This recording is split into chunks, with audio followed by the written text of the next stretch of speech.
Listo. Gracias, Robert. Ya. Porque ya vas aprendiendo, ya después yo ya se lo envío, ya aprendí a enviar la grabación. Bueno, primero Dios esté bien Daniel y su familia. Se me hace raro, un hombre fiel. Hoy vamos a hablar de la fidelidad.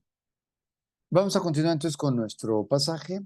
Nuestro pasaje es Juan 8, del 15 al 16, que nos va a permitir introducirnos en en una enseñanza. Entonces dice Cristo antes que cualquier otra cosa, a la luz de lo que Él nos enseña, no entendemos y seguimos todavía insistiendo en ver la vida y la perspectiva de la misma en todas sus facetas: económica, de salud, matrimonial, de hijos, familiar, de contexto de realización, de éxito. Evaluamos conforme escuchamos, vemos, aprendimos o necesitamos. Y entonces Él dice: vosotros juzgáis según la carne. Yo no, dice Cristo. Yo no. Yo no hago eso. Yo no juzgo a nadie. Y si yo juzgo, mi juicio es verdadero, porque no soy yo solo, sino yo y el que me envió, el Padre. Este es nuestro objetivo, que de acuerdo a la sabiduría y a la palabra de Dios, tú y yo vayamos desarrollando un juicio, una perspectiva, una visión bíblica, de acuerdo a lo que Dios enseña. Y esto no va a ser del pastor, ni de la obra, ni de la congregación, sino que proviene de Él. La Biblia describe en Santiago que esta es la sabiduría que proviene de lo alto, ¿no? Y ahí en Santiago dice que, en primer lugar, no, mejor vamos a leerlo, porque nosotros estamos para leer la Biblia, no para escucharme. Y busquen en Santiago, por favor. Santiago capítulo 3, a partir del versículo 13. La sabiduría de lo alto, dice el título en tu Biblia de esta enseñanza. La sabiduría de lo alto. No confundamos una persona inteligente a una persona sabia. Y aquí va a cambiar el término y vamos a leerlo. ¿Quién es sabio y entendido entre vosotros? Muestre por la buena conducta sus obras en sabia mansedumbre. Pero si tenéis celos amargos y contención en vuestro corazón, no os jactéis, ni mintáis contra la verdad, porque esta sabiduría no es la que desciende de lo alto, sino terrenal, animal, diabólica. Porque donde hay celos y contención, allí hay perturbación y toda obra perversa. Pero la sabiduría que es de lo alto es primeramente pura, después pacífica, amable, benigna, llena de misericordia y de buenos frutos, sin incertidumbre ni hipocresía. Y el fruto de justicia se siembra en paz para aquellos que hacen la paz. Bueno, aquí vemos la descripción de lo que es la sabiduría de lo alto, que en primer lugar trae como consecuencia paz a la vida del hombre y una serie de frutos que son del Espíritu Santo. Misericordia, trae fe y trae mucha visión y trae mucho discernimiento acerca de las cosas que no provienen de él, sino que son terrenales. Cuando dice animal, es instintiva, es decir, una chava me gusta y tranquilamente la coqueteo y no me importa. Esto es instintivamente. O te ofrecieron ahí una oferta, Betterware, y te compras unas botas de agua cuando tú ni atraviesas ríos, pues no te los compres. Eso es algo por sensacionalista y que ni lo necesitas. Están padrísimas para los que de repente tenemos que salir por charcos, ¿verdad? Y la otra, pues ni se diga. La otra sabiduría es diabólica. Lo que hace el diablo: no morirás. Engaño, mentira, apariencia. Solamente cosmos, que es cosmetología, es maquillaje, apariencia. Esta sabiduría no proviene de lo alto. Y como nunca la de hoy, pues es una sabiduría humana llena de mentira, Ayer me sorprendió en la inauguración que le dieron muchísimo, duró 3 horas y media e invirtieron el mayor tiempo de la misma en manifestarle al mundo como vanguardista a Francia. En 1907, la primera mujer feminista surge de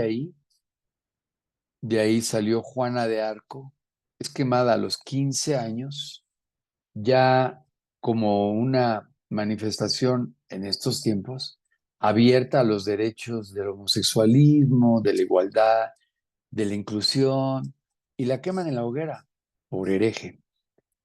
Pero ayer se dieron vuelo y salió todo este grupo a manifestarse, no en los derechos de atención médica, de un préstamo hipotecario, de derechos humanos, que todos tenemos como tal derechos humanos, sino en la seducción, en sus vestimentas, en sus rasgos de rebelión ante lo que son. Durísimo, ¿eh? Durísimo. Y dicen ellos que apenas van al 50% de avance ante la discriminación. ¿Qué será cuando lleguen al 80? Pues va a ser materialmente Sodoma y Gomorra, en donde no habrá otra más que Dios diga, no puede ser más, porque esto va a destruir al mundo. Y lo vemos en donde ya hoy, entre los 6 y 8 años, ya le dan a un niño la libertad de decidir, no obstante que tenga tal genital, ser hombre o mujer, que no le determina el genital que tenga. Esto fue lo que ayer exaltaron por mucho, más que el Palacio de Versalles, más que a los deportistas y más que la paz y la unión de 5 anillos que representan el amor, como París, que es definido como el lugar del amor, ¿verdad? Pero hoy son vanguardistas en el amor entre hombres y entre mujeres, ¿verdad? Es vanguardista en la música seductora, pues ellos son parte, o sea, ayer se le hizo una exaltación al Molino Rojo, ¿verdad? Un cabaret, así materialmente el cabaret surge de ahí, ¿verdad? Y pasan una escena de un cuate manifestando el pecado en su máximo esplendor, gordo, con un trago, lleno de comida, homosexual, ¿verdad? Cantando ahí, o sea, acostado, y materialmente una ofrenda a esto. Una escena griega o romana de aquellos reyes en la máxima expresión de la depravación del hombre, ¿no? Muy duro, invitando a los chavos, escondidos en el deporte, escondidos en un espectáculo extraordinario de tecnología, ¡pac! Filtran aquello. Yo no juzgo según la carne, pero nosotros vamos teniendo discernimiento de acuerdo a la palabra de Dios, que nos permite poder, dice ahí, examinarlo todo, retener lo bueno. Esto es parte de su sabiduría. Muy bien, vamos a entrar a nuestro pasaje que se encuentra en Lucas capítulo 16 para continuar con la sabiduría. No,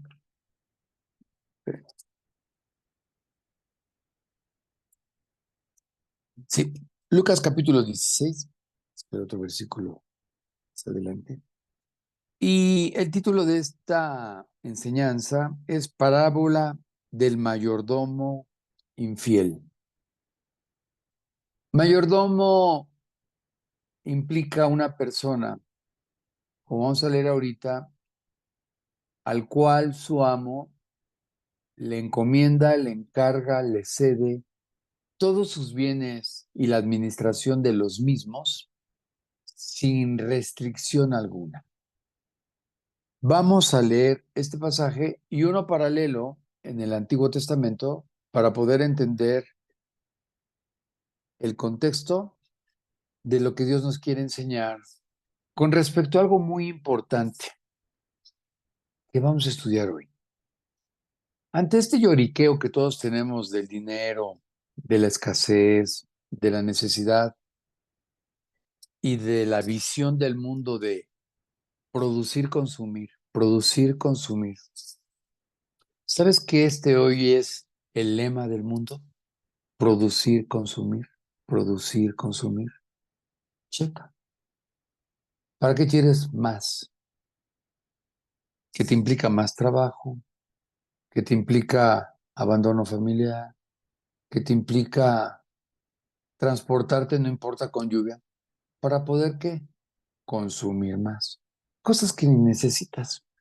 Y tú ves las grandes empresas como Amazon, Temu, Shein, y los chinos invadiendo y enriqueciéndose, vendiéndonos todo lo que no te imaginas. Y Mercado Libre, obviamente, como intermediario. Encuentras todo, y aún lo que no te imaginabas. Entonces, ¿cuál es nuestro contexto? Este lamento que existe en el corazón de todos acerca de la avaricia, de la codicia, del dar, del poseer más, de aquellos ricos que son los más chillones, de aquellos que ofrendan y son los que menos tienen. Si tú me preguntas ahorita que nos compartían el ir ahorrando para nuestra campaña, te apuesto que todos ustedes dijeron, "No, yo no tengo. O sea, ¿de dónde si apenas me alcanza para comer?"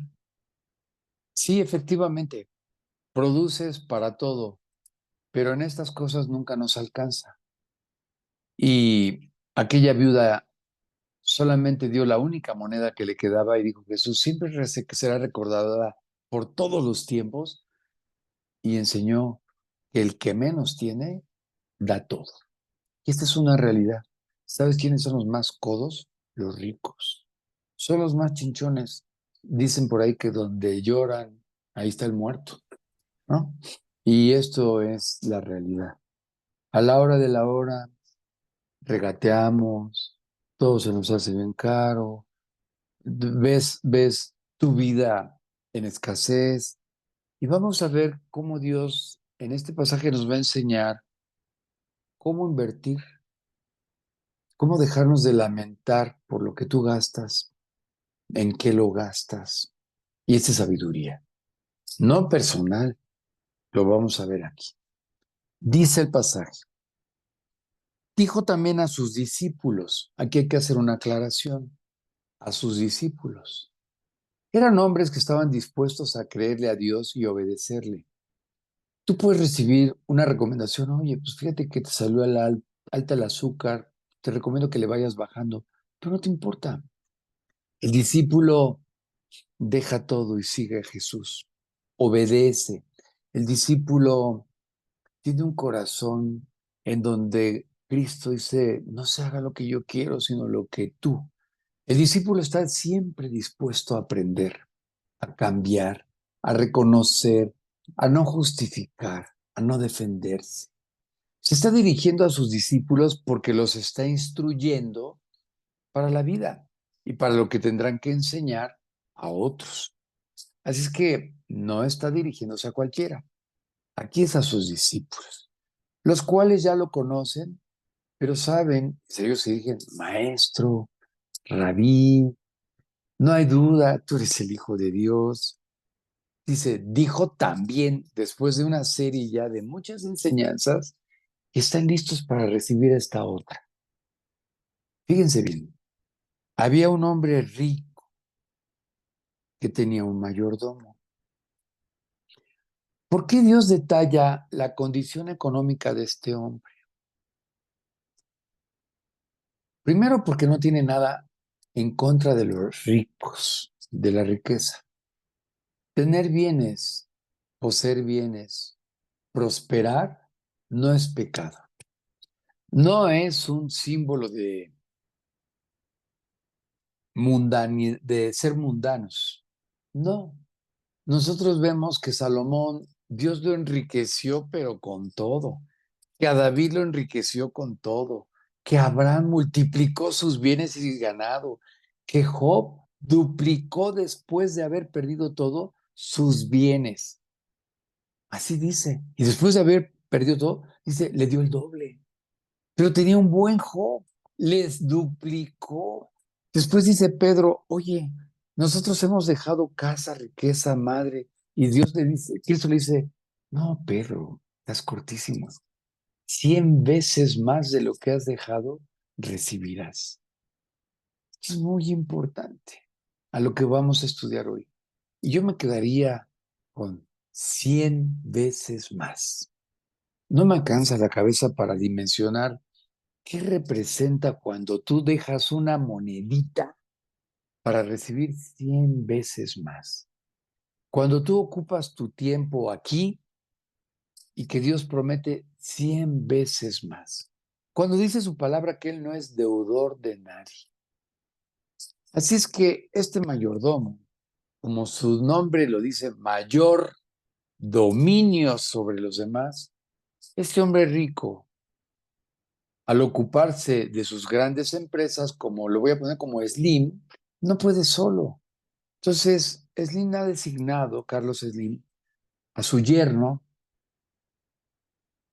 Ayub, se apellida, no recuerdo su nombre, a su hijo y a otros más, como el tío Richie, Pliego, ha designado a otros más para que administren todos sus bienes. Pues, si no, ¿cómo? Así es que, ¿qué función tenía un mayordomo? Dice aquí. Y este fue acusado ante él, su amo, como disipador de sus bienes, como alguien que malgastó sus bienes. En la enseñanza anterior a lo que acabamos de leer, viene la parábola del hijo pródigo, el cual, habiendo reclamado la parte de la herencia que le correspondía, no la robó, le correspondía y le reclama al padre y le dice, dame la parte de bienes que me corresponde. Cuando todavía no había muerto el padre, pero el padre cede en su sabiduría, en algo que él ya había decidido, en algo que había un plan, en algo que Dios lo estaba guiando, sabiendo que un día esto lo regresaría a él y lo haría salvo, un hombre nuevo. ¿Ya? Sabemos el final de esto. Habiendo llegado al fondo entre los cerdos, él regresa y pide perdón y se convierte. Había crecido en un hogar cristiano, pero no era salvo. Bueno, dice que él, cuando se va este joven, había malgastado los bienes que su padre le había dado. Hago mención de esto en la misma palabra en el original griego que es disipador y malgastar sus bienes. El mayordomo estaba encargado de administrar correctamente los bienes de su amo. Nosotros, dice Pablo, como administradores de Dios, somos los que encargados de no malgastar su palabra, sus principios, lo que Él nos da. Pero este hombre fue acusado de que malgastaba los bienes de su amo, los administraba incorrectamente. No dice que los robaba, porque al igual que en la palabra que utiliza en la del hijo pródigo, malgastó sus bienes, no dijo que se los robó. Aquí tampoco lo están acusando de ladrón, sino de malgastar. Nosotros no somos ladrones, no nos están acusando esto, pero sí nos invita a administrar correctamente los bienes que Dios nos da, ya sea económicos, espirituales, del cuidado de mis hijos, son bienes que Él me da. Dice la Biblia que el que haya esposa haya la benevolencia de Jehová. Y también tengo que, en una jerarquía que Dios estableció, primero Dios, después amarás a tu prójimo como a ti mismo, luego yo tengo que cuidar mi vida en integridad para poder entonces administrar mi amor hacia mi esposa, luego hacia mis hijos y luego hacia la otra. Este es el orden que Dios estableció. Lo dice en Timoteo, el que no provee para su familia es peor que un incrédulo, niega la fe. Entonces, en primer lugar, en donde yo tengo que servir a Cristo y ser un mayordomo fiel, es en mi familia, como un administrador del Evangelio, de los bienes, etcétera. Vamos a continuar. Entonces, versículo 2 del capítulo 16 de Lucas, le llamó y le dijo, ¿qué es esto que oigo acerca de ti? Primero, antes de acusarlo sin base, sin fundamento, sin razón, él confía todos sus bienes de tal forma que ni idea tiene ni de cuánto tiene, ni cuánto gana, ni cómo lo distribuye, ¿eh? O sea, Slim no tiene ni idea de cuánto gana. O sea, la verdad. Y confía en sus administradores, en sus mayordomos. Entonces dice, ¿qué es esto? Porque a él no le han llegado todavía cuentas precisas. Y dice, da cuenta de tu mayordomía, porque ya no podrás más ser mayordomo. Ahora sí, le dice, entrégame cuentas. ¿Qué has hecho con esto? Es muy importante en este pasaje y en esta expresión que todos vamos a dar cuenta de lo que Dios nos ha provisto. Todos. ¿Cuánto se ha invertido en ti? Por ejemplo, nosotros, Cés y yo nos involucramos en la oración del campamento porque ni están nuestros hijos ahí, pero sin embargo nos ha dado el privilegio de orar.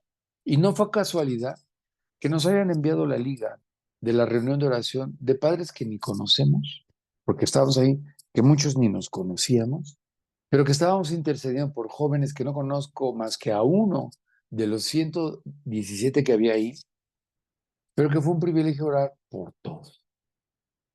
Y entonces vamos a dar cuenta. Todos vamos a dar cuenta de nuestras obras aquí, sean buenas o sean malas. Esta es una realidad, porque se nos encomendó, se nos dio a administrar el Evangelio que fue quitado a los judíos y hoy nos ha sido dado a nosotros, los gentiles, los que no somos judíos, ¿verdad?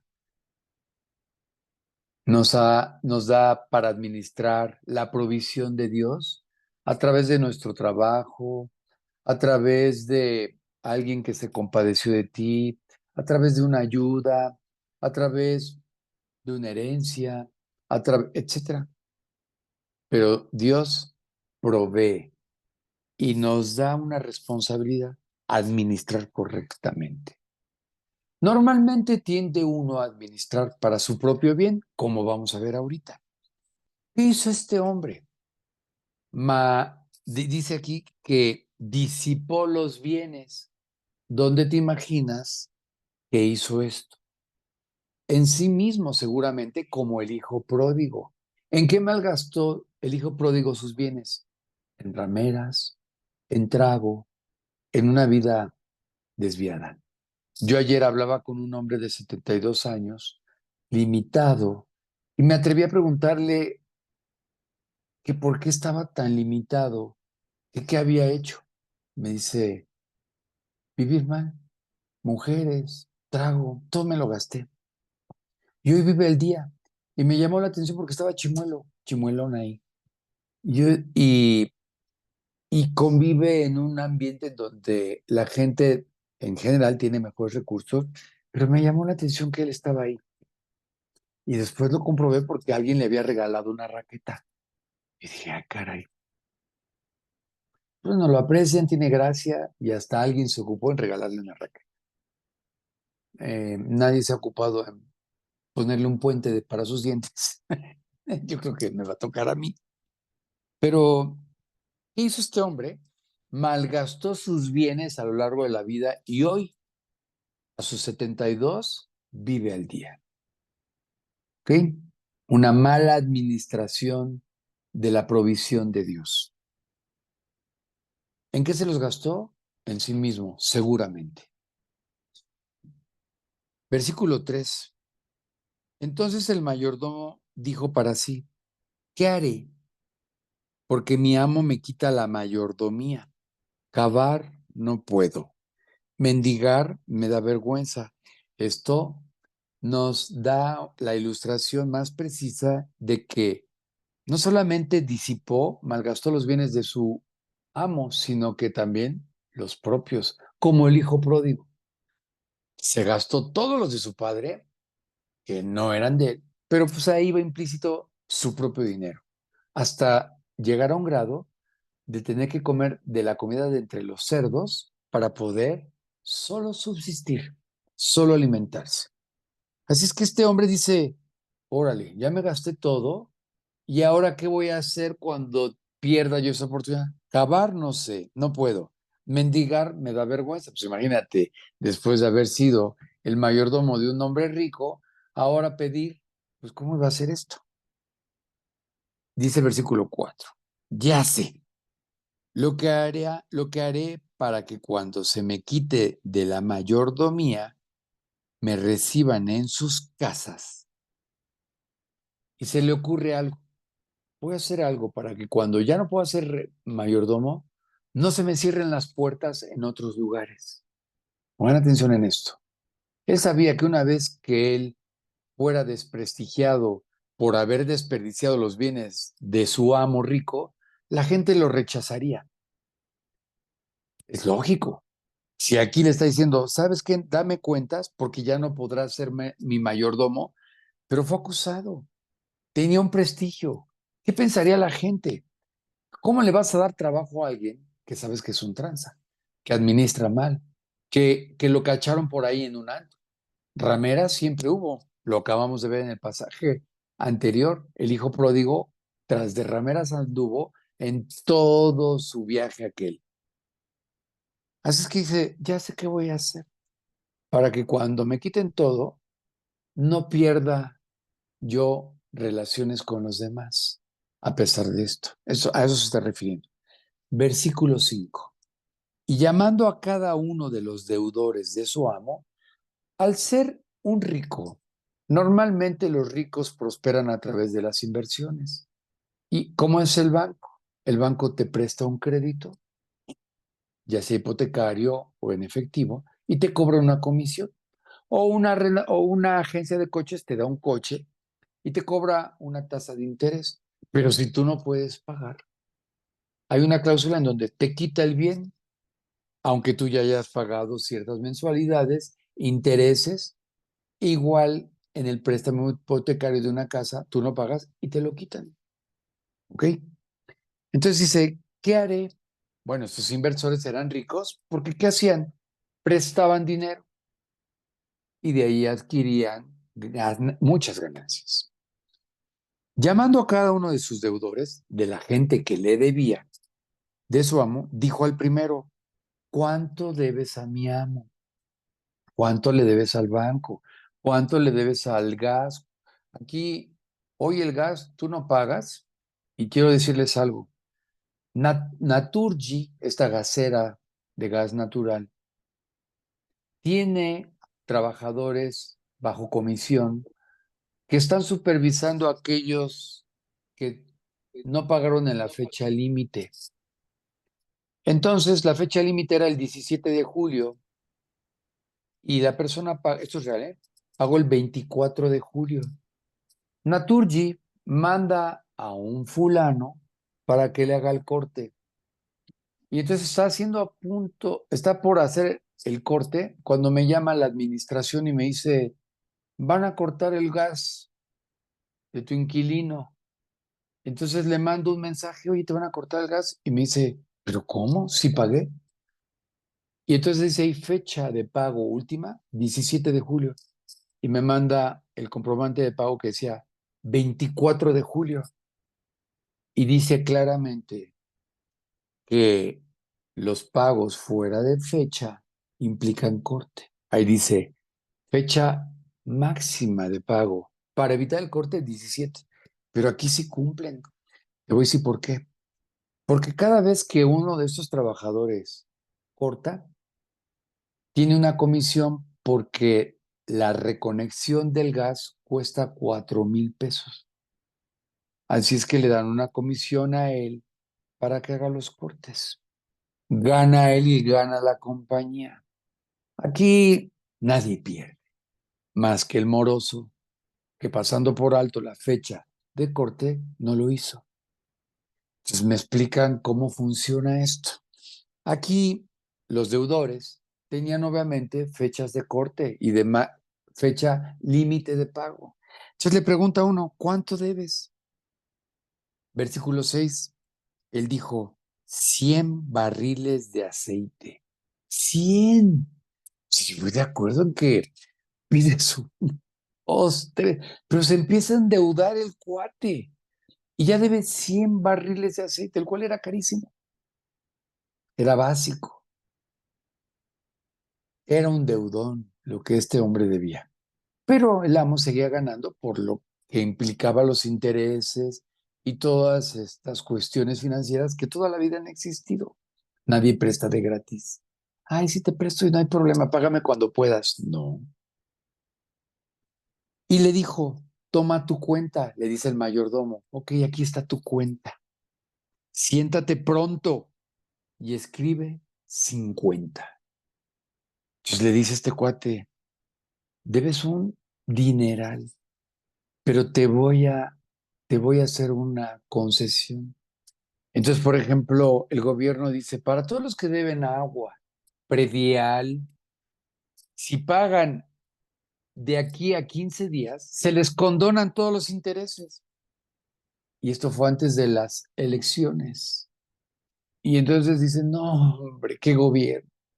Y yo tengo gente morosa que conozco que debía un dineral en esto y ahora están encantados porque les perdonaron lo que tú y yo sí hemos pagado a tiempo, ¿verdad?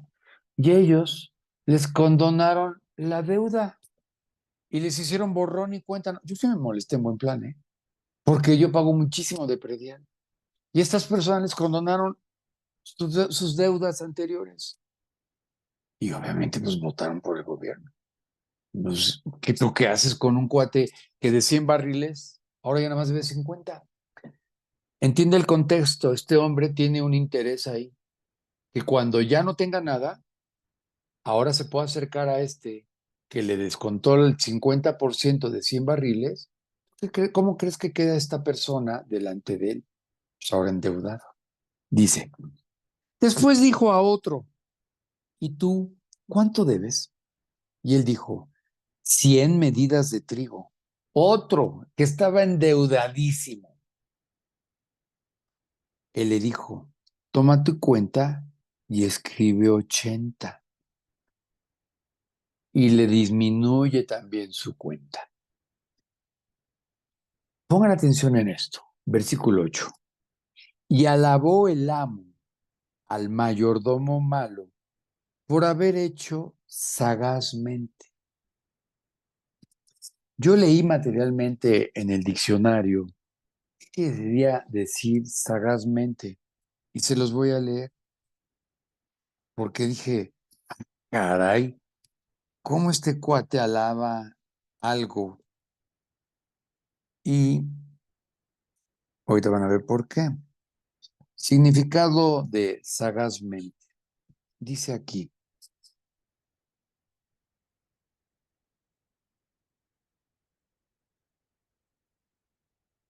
dice, astuto y prudente, que prevé y previene las cosas. Qué bárbaro este cuate. El mayordomo reconoce que él, al haberse visto descubierto y habérsele ya amenazado de quitarse la mayordomía, él se iba a quedar sin nada. Pero él prevé y dice, voy a hacer esto. Y no hay duda que lo tiene que reconocer, que lo que hizo fue, dice aquí, prudente, muy sabio, porque previó lo que venía. La verdad está bien difícil. Yo tuve que estudiar muchísimo y consultar porque no entendía la verdad la parábola, ¿eh? No entendía cómo un amo rico reconoce a este cuate en su maldad. Dice, y alabó, fíjate nada más, el amo al mayordomo malo por haber hecho sagazmente, porque los hijos de este siglo, de este mundo, de este tiempo, eso significa, son más sagaces en el trato con sus semejantes que los hijos de luz. Aquí hace una distinción que ya habíamos visto el sábado pasado. Los gentiles buscan todas estas cosas, pero ustedes no, porque vuestro Padre celestial sabe de lo que tienen ustedes necesidad.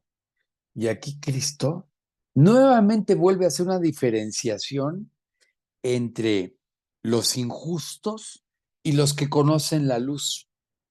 Y dice, voy a leerlo, porque los hijos de este siglo que no conocen a Dios son más sagaces, más astutos en el trato con sus semejantes que los hijos de luz.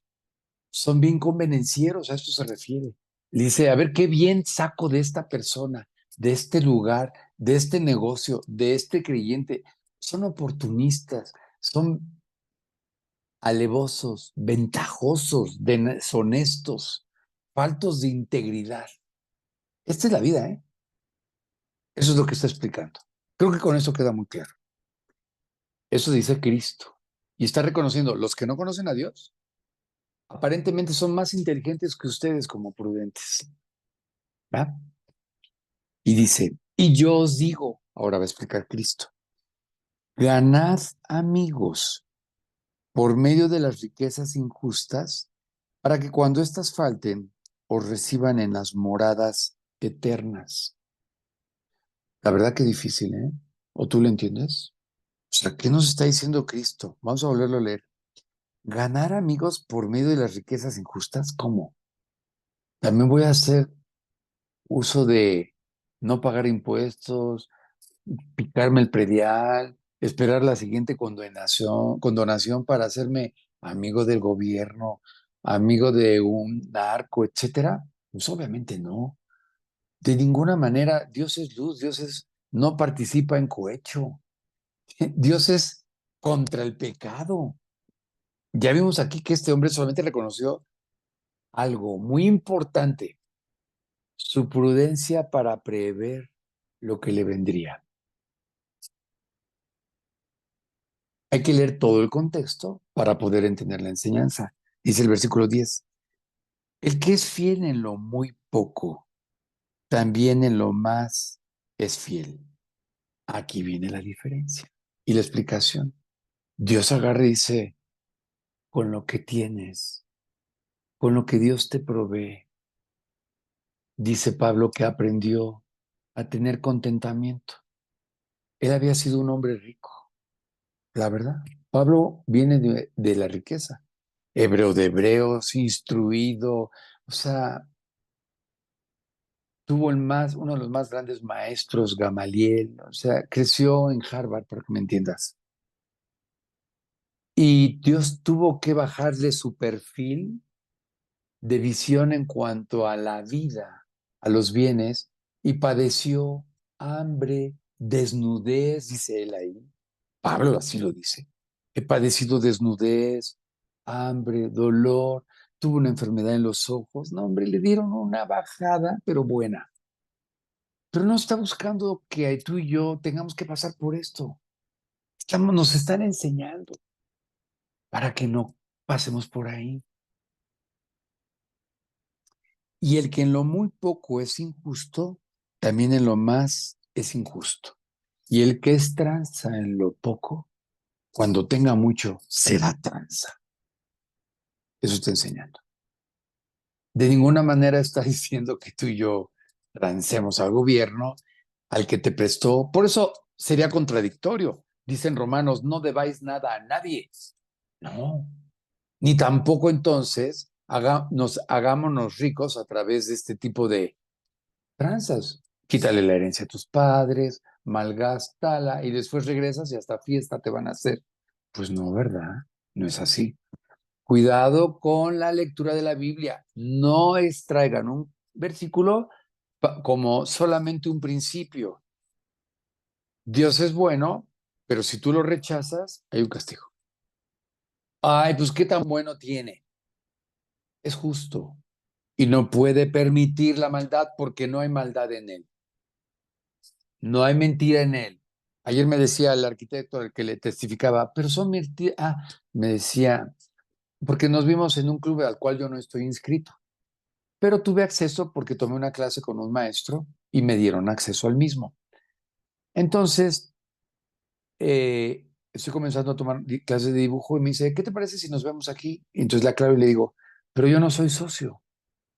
Ah, no importa.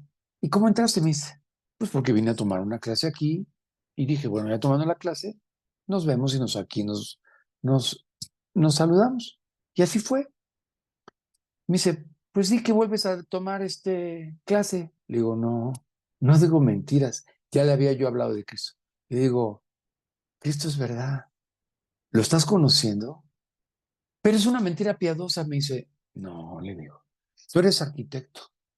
¿Tú te imaginas que uno de tus trabajos te diga, pues no puse este tornillo que era importante para que la vía del tren no se saliera y fue la que ocasionó que se descarrilara el metro? No, pues no, no hay piadosas, ¿verdad? No, no hay piadosas. Dice la Biblia que que el diablo es padre de mentira y es mentira y Dios es verdad. No puedo mentir. No, pues tienes razón. Bueno, yo bajo por ti y le digo que te deje entrar. Va. Así sí, es diferente. Es mi invitado, déjenlo entrar. No va a jugar, solamente vamos a tomar un café. Porque fue lo que hicimos. Tomo mi clase y nos tomamos un café ahí. Porque el que es fiel en lo poco, lo es en lo mucho. Tentación tengo. Ah, sí, pues tienes buena idea. Buena idea, tienes buena idea. Le voy a decir que voy a que voy a jugar. Y no es cierto. Cuidado con esto, con las cosas pequeñitas, para que cuando vengan las grandes, sigas tú manteniendo los principios. Ay, espérenme, porque ahorita que busques en el diccionario, esta porquería empieza a escucharme, digo la verdad, y empieza ya, y sabe qué tanto meterme. Continuamos. Versículo 11.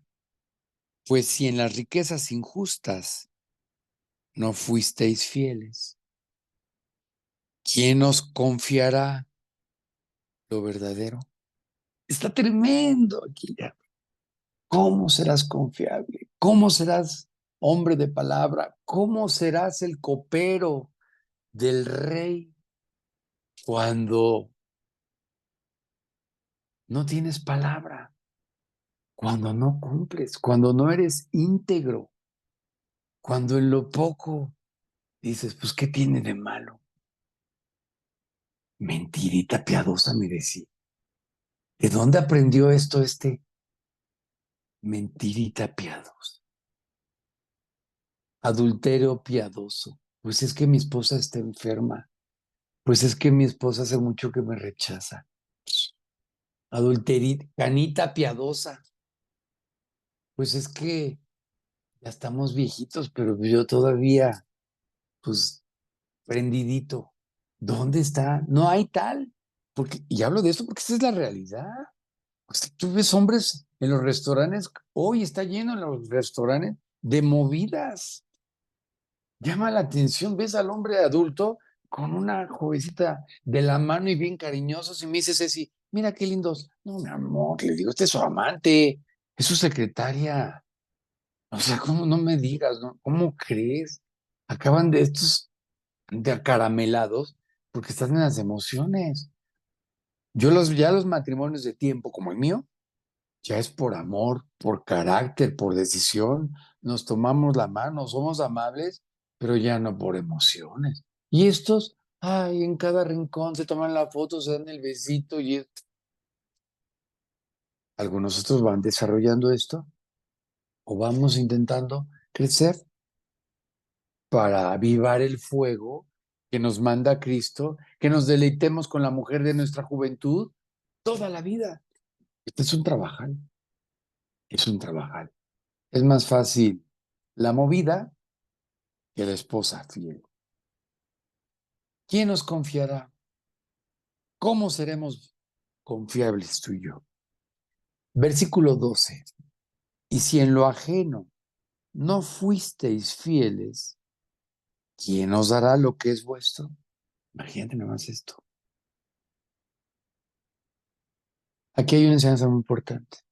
Si Dios ve que tú no eres fiel en lo ajeno, ¿cómo te va a dar?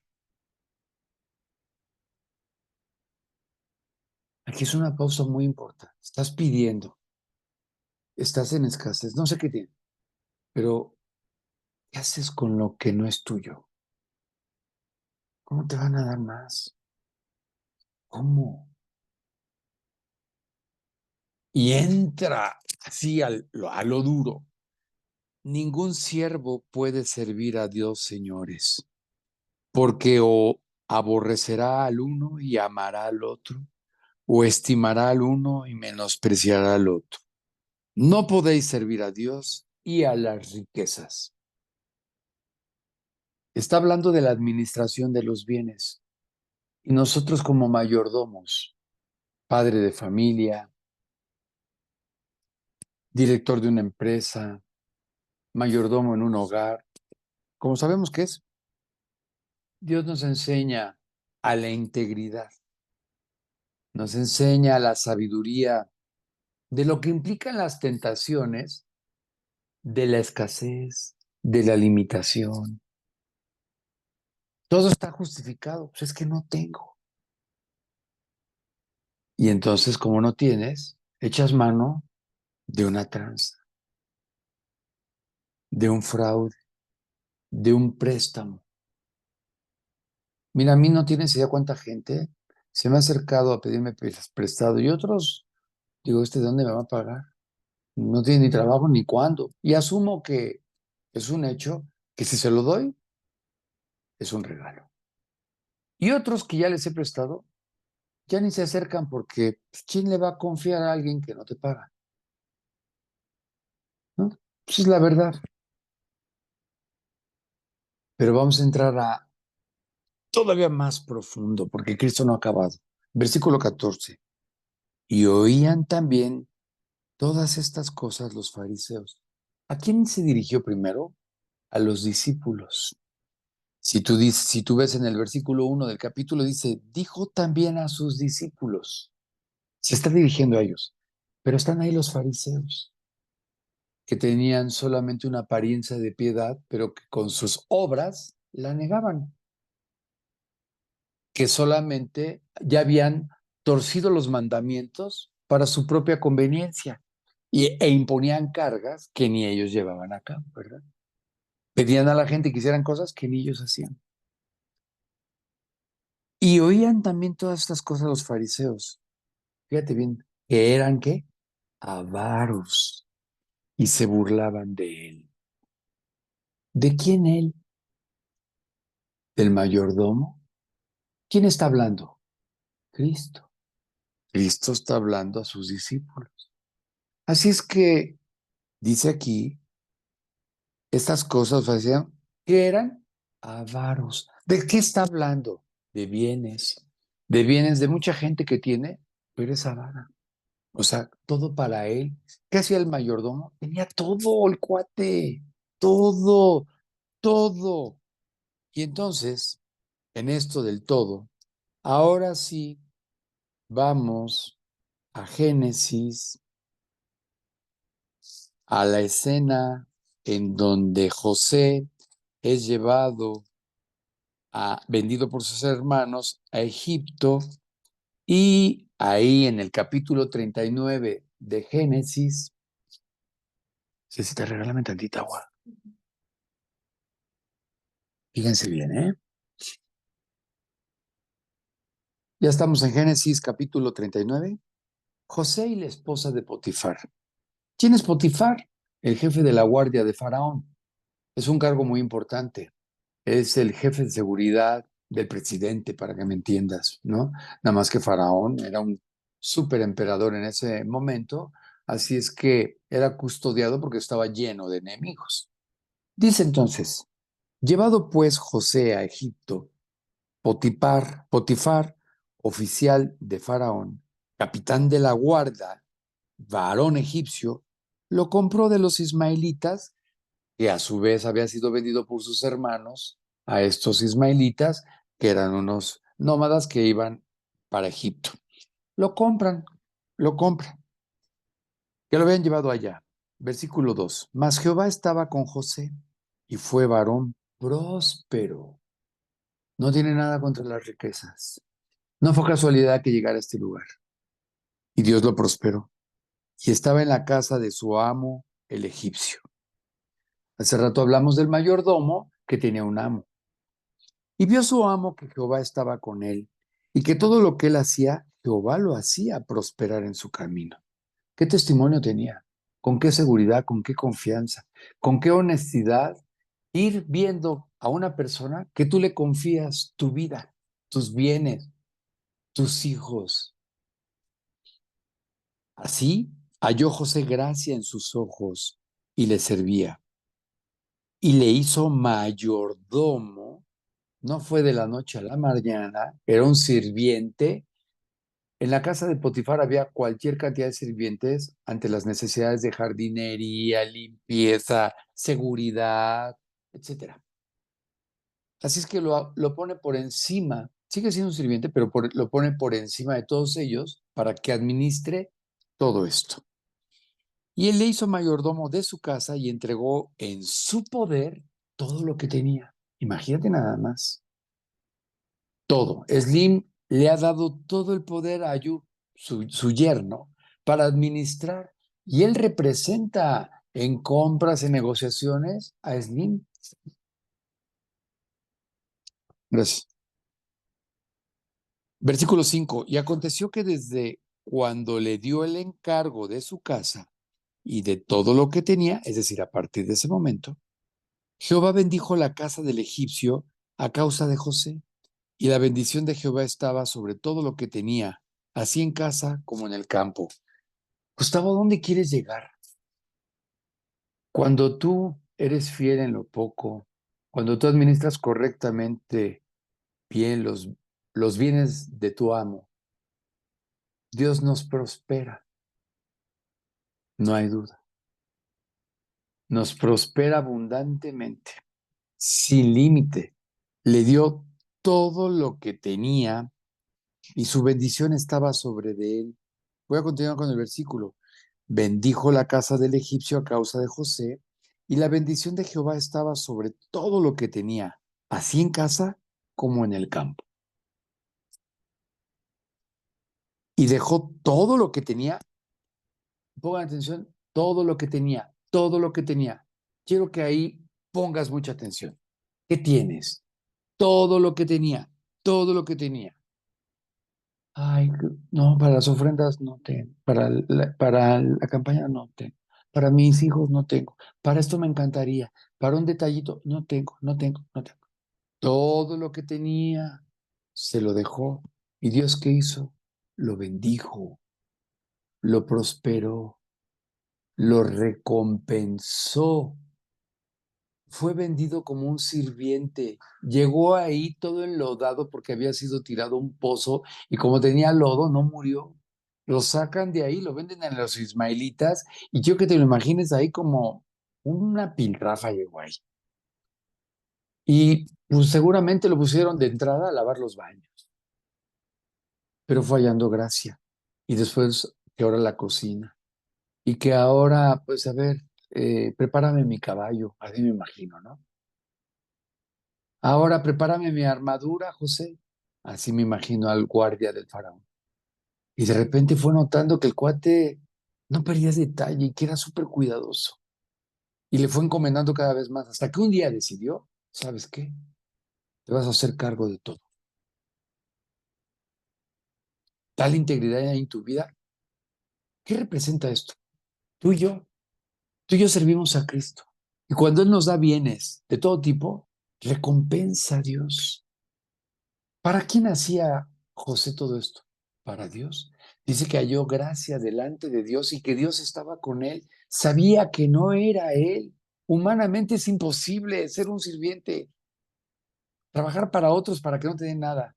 Pero todo él sabía que provenía de Dios, que había un propósito, que había un plan y que Dios lo estaba bendiciendo. Como en todo hogar de este tipo rico, en los palacios había una zona especial para ciertos sirvientes y tenían ciertos privilegios. No convivían con todos los demás sirvientes. Los amos tenían una casa especial, alimentación especial y tenían privilegios especiales. Tenían un trato como lo que eran, por encima de los demás. ¿De dónde provino todo esto? Él sabía que no era de él, que la gracia de Dios estaba sobre de él. Y era evidente que brillaba y Potifar, notaba esto. Por tanto, fue aumentándole las cosas bajo su cuidado, fíjense bien, sobre todo lo que tenía ahora, así en casa como en el campo. Versículo 6, y dejó todo lo que tenía en mano de José, y con él no se preocupaba de cosa alguna, sino del pan que comía.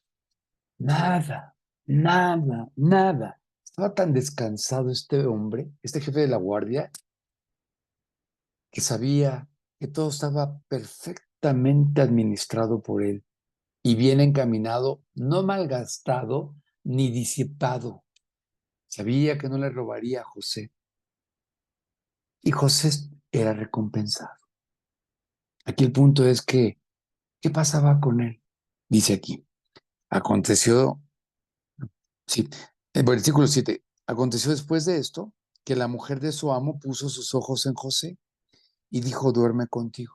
Joven, joven José, fuerte, con una autoridad, con gracia, un tipazo. La verdad, un cuate atractivo, aún a esta mujer que ante la ausencia de su marido, pues tenía ya a la mano a alguien muy atractivo, de tal forma que ella lo deseaba. Y él no quiso. Y dijo a la mujer de su amo, he aquí que mi señor no se preocupa conmigo de lo que hay en casa. Ya ha puesto en mi mano todo lo que tiene. En la práctica, Dios me prospera, te provee para que tú y yo administremos sus bienes y él esté tranquilo conforme nos ha enseñado, casi como que no tenga de qué preocuparse porque tú y yo proveeremos a mi esposa, a mis hijos, a la ofrenda y no tiene por qué preocuparse de nada porque hacemos lo correcto, no cometemos fraude, no pellizcamos lo que no nos corresponde. ¿Dónde lo dice esto? Porque esta mujer lo está seduciendo y él dice, y no quiso. Tentados vamos a ser. Y le dice, he aquí que mi señor no se preocupa conmigo de lo que hay en la casa y ha puesto en mí todo lo que tiene. Otra vez le voy a decir todo lo que tiene. Versículo 9. No hay otro mayor que yo en esta casa y ninguna cosa me ha reservado sino a ti. Es decir, lo que no es mío, no lo toco. Por cuanto tú eres su mujer. ¿Cómo pues haría yo este grande mal y pecaría contra Dios? Voy a entrar al punto. Lo que Dios nos da no es nuestro, no es nuestro. De tal forma que aquí no hay uno solo, que como varones que proveemos seamos míseros, mezquinos, pidiendo cuentas, ¿en qué te lo gastas? Ah, pero en mí, en rameras, en vez de saber en qué el otro mayordomo que estábamos estudiando se gastaba o desviaba la, las arcas de los impuestos. Aquí, ¿cuántos no hay demandados y en la cárcel por desvío de recursos? Cualquier cantidad. ¿Sabes que somos lo mismo? Sin entender que cuando tú y yo invertimos nuestras riquezas correctamente en la obra del Señor, Él recompensa. Aquí la enseñanza práctica es, José invierte en lo que no es de él, que sabe que proviene de Dios, para él, y cómo Dios recompensa. Es decir, que tiene cierto temor a tal grado que dice, no, espérate, no. ni tú.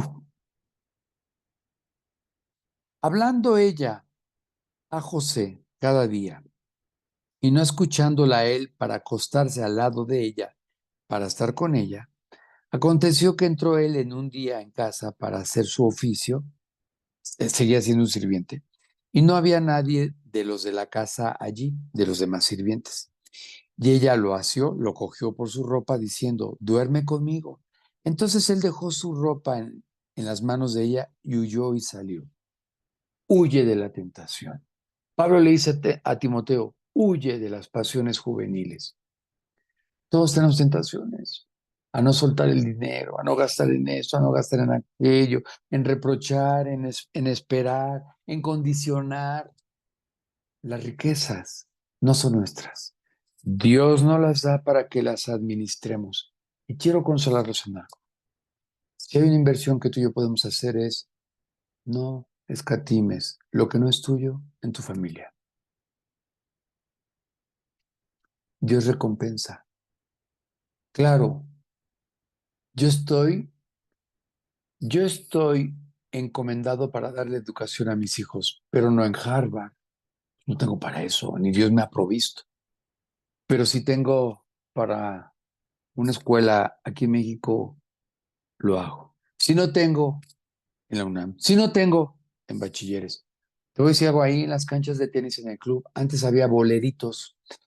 Mientras nosotros jugábamos, había chavitos que recogían las bolas para que nosotros no perdiéramos tiempo. Y la bola que se había ido por ahí, iba un chavito y la traía. Cobraban 50 pesos la hora mientras tú estabas jugando. Hoy, hoy, ya no hay boleritos. Hoy es un delito que tú tengas a un joven, no recuerdo a partir de qué edad, trabajando porque es explotación infantil. Ya no hay boleritos. Ahora tú tienes que ir por tus pelotitas, ¿verdad? Ya no hay. O sea, ya no hay boleritos de esto. Entonces me llamaba mucho la atención. A veces puedo gastar yo con la comodidad en un bolerito y estar de mísero, de mezquino, de chinchón, en cosas muy importantes. Pero ¿qué voy a dar? Lo que Dios me da. Porque de lo recibido de su mano damos.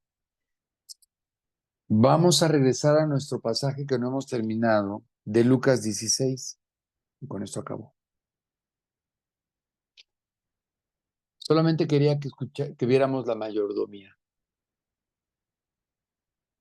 Dios mío, se me fue el tiempo para variar. Estamos en Lucas 16.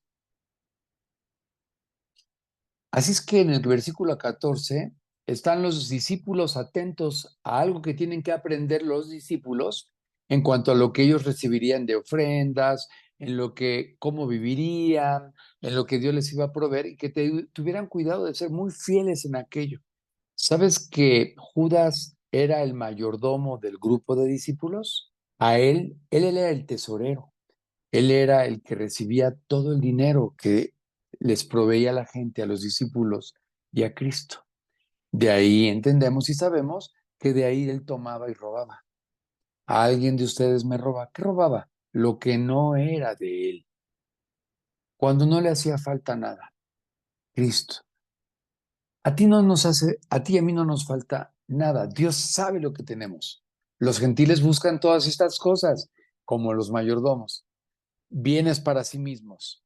Pero Dios sabe que tienes, de qué tienes necesidad y te lo va a dar. No los va a dar. Versículo 14. Y oían también todas estas cosas los fariseos que eran avaros. ¿Sabes por qué dice esto Dios? No para mí, ni tampoco para aquellos fariseos, porque el ser humano es avaro.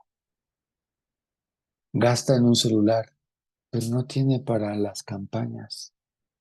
Gasta en otras cosas que le gustan, pero cuando hay necesidad de un gasto en la casa, uy, es un chillón y está reprochando.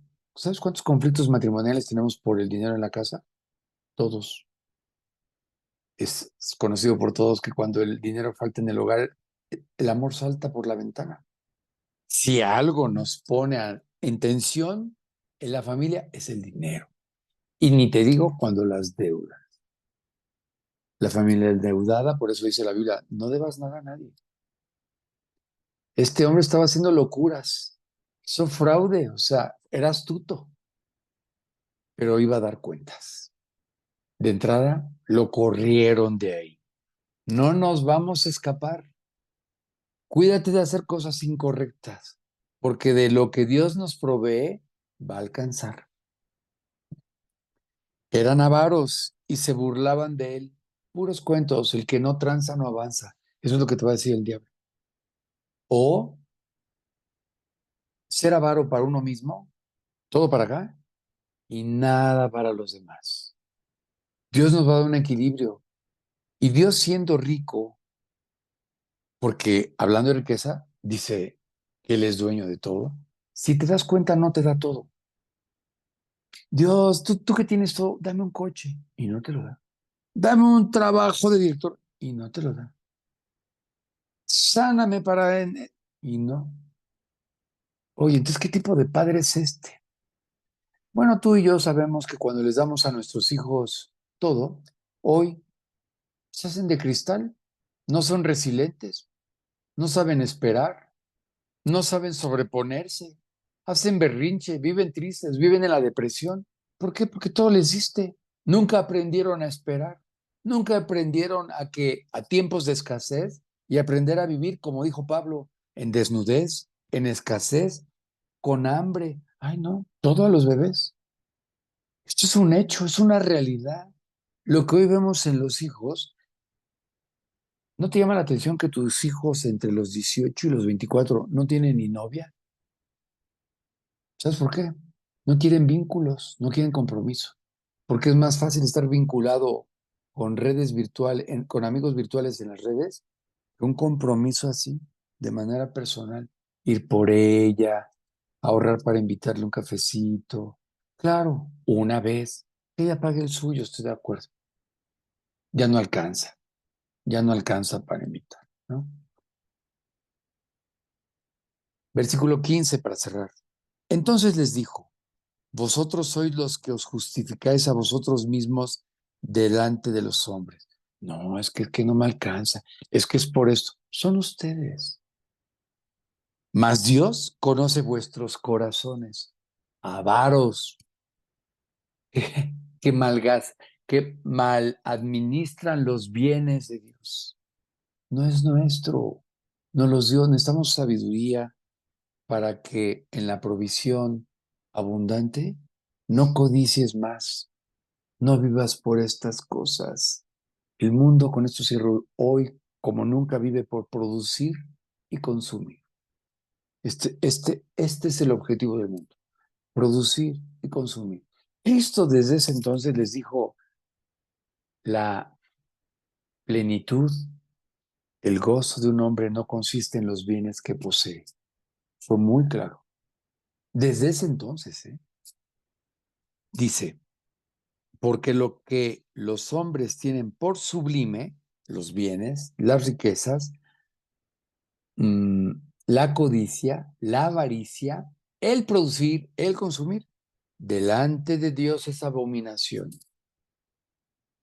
Él te va a dar. Si te quiere rey, te llevará ahí. Si te quiere con coche, te lo va a dar. Si quiere que tus hijos estudien, anhelas esto, te lo va a dar. Pero Él conoce tu corazón. Y el que es chinchón en lo poco, ¿para qué Dios te da más? Y lo malgastas, fíjate. Este muchacho del hijo pródigo tenía todo en su casa, todo, no le faltaba nada. Pensó que afuera estaba lo que le faltaba y todo lo perdió. Dios desde el principio nos define así como administradores de sus bienes. Termino con esto. José fue recompensado siempre. Llegó a segundo de Faraón, imagínate. Dios recompensa. Todo lo que tú y yo hagamos en el nombre de Él y para Él, sabiendo que de Él recibiremos la recompensa. Pídele a Dios que nos lleve a invertir, a dar con gozo, porque Dios ama al dador alegre. no al hombre que da con tristeza, al dador alegre. ¿Quién es un dador alegre? El que no lo está haciendo para su propio beneficio, el que no espera, el que entiende que finalmente Dios me da para poder proveer, para poder ofrendar, para poder participar, para poder bendecir a otros. ¿Y tú? ¿Qué acaso no cuentas? Ay, claro, 100 veces más. Y a ti, 100 veces más prometió la vida. 100 veces más. A Job, el doble de lo que tenía. Lo que pasa es que este cuate tenía muchísimo. A Abraham ya no cabían sus sirvientes y su ganado. Tuvo que dividirse con Lot. ¿Sabes que ya no podemos convivir? Tú lánzate para allá y yo para acá. Si tú vas al sur, yo voy al norte. Si tú al oriente, yo voy al poniente. Ya no podía más. ¿Sabes cómo salió Abraham? Sin nada. Abraham deja todo.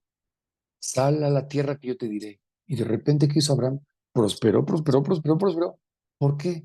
¿Por avaro? ¿Por arbano? No, no, obedeció a Dios. Muy bien. Como siempre me quedo corto, pero me parece que la Biblia es muy clara, el pasaje muy difícil, pero ya, como lo vimos, repásenlo cada quien y póngase en un espejo y pregúntese yo quién soy Dios con respecto a los bienes que me has dado. Es así como funciona. Si tú me preguntas, no, veía yo un monstruo en el espejo a mi propia vida. Vamos a orar, vamos a dar gracias a Dios. Señor Jesús, muchísimas gracias por este maravilloso principio en donde nos vemos nuevamente descubiertos en una falta de sabiduría, en donde nos lleva a cometer errores, en donde nos envuelve en esta avaricia y codicia de la que nos has venido hablando, Dios, para poder invertir en ti, para poder verdaderamente, Dios, invertir en la eternidad y no estar afanados ni turbados por las cosas de este mundo, qué comeremos, qué vestiremos, qué pasará. Dios, la verdad es que esto es lo que nos atormenta a diario. Es tan fácil tan solo con ser honestos y ver qué es lo que ocupa nuestros pensamientos, qué es lo que ocupa nuestra mente, qué es lo que nos tiene ansiosos. Y la verdad es, ¿qué comeremos? ¿Cómo acabaremos? ¿Terminaremos sin nada? Dependemos del gobierno, dependemos de la seguridad, dependemos de la corrupción. No, Dios, tú conoces. Y aún ahí en la cárcel, este hombre halló gracia.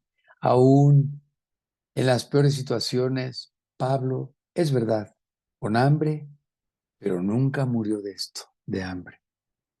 ¿Cuánto lo enseñaste a contentarte en situaciones que todos vamos a pasar? Nunca nos prometiste una vida de paraíso, aún no, todavía no, pero para allá vamos, en donde finalmente no habrá corrupción y no tendremos que estar batallando más contra juzgar, vivir conforme a la carne. Gracias, Señor, por tu palabra. Llévanos a amarla, pero sobre todo a vivirla, a hacerla nuestra, a no leerla como esta persona, como un libro, sino a verte, a conocerte, a hacerla parte de nuestra vida y poder discernir qué es lo que estás descubriéndonos como hoy lo has hecho. Te pedimos por nuestras campañas, por la provisión, por ir preparando al grupo, por el corazón de Vivi, la directora que nos ha asignado un día. Te damos las gracias también por nuestro pastor Juan Manuel de León, por todo su cuidado por la obra, por los que nos disipulan, por aquellos que les enseñamos, porque nos limpies, Dios, porque seamos instrumentos limpios en tus manos y no desviemos a la gente en doctrinas que no provienen de ti. Guarda a la gente a pues estos algoritmos en donde se meten y se comen pastos contaminados, beben aguas infectadas y hoy tristemente viven en confusión. Gracias Dios por todo esto, por nuestro estudio y porque tú sabes cómo con qué intención, con qué actitud nos postramos delante de ti a escuchar y obedecerte. Todo esto en el nombre de que, trae con bien a los muchachos, a todos estos 117 jóvenes y 50 del staff, con bien. Levanta fruto de los jóvenes que se convirtieron, aviva a los que iban fríos, que traigan buenas influencias a los demás jóvenes que están aquí, que ellos hayan comprobado sin celulares lo que eres tú, ¿verdad? O sea, que hayan descubierto su propia necesidad y cuán adictos ya estaban a esto sin escucharte y sin conocerte. Te pedimos por aquellos que vivieron el síndrome de abstinencia ante lo que ocasionan hoy las redes y que hayan encontrado en ti lo que tú eres, una plenitud completa y no solamente un paliativo como son todas estas mentiras que el diablo ha construido para desviar a nuestros jóvenes. Gracias por todo esto en el nombre de Cristo Jesús. Amén. Bueno, un gusto, Daniel. Lo grabé y te lo envío. Qué bueno que estás bien. Nos preocupabas sabiendo que eres fiel aquí. Pero qué bueno, estás bien. Lo grabé, te lo envío. ¿Sale? Déjenme quitarle aquí que ya deje de Gracias, hacerlo. gracias, Gus. Qué Detener bendición. grabación. Ahí está.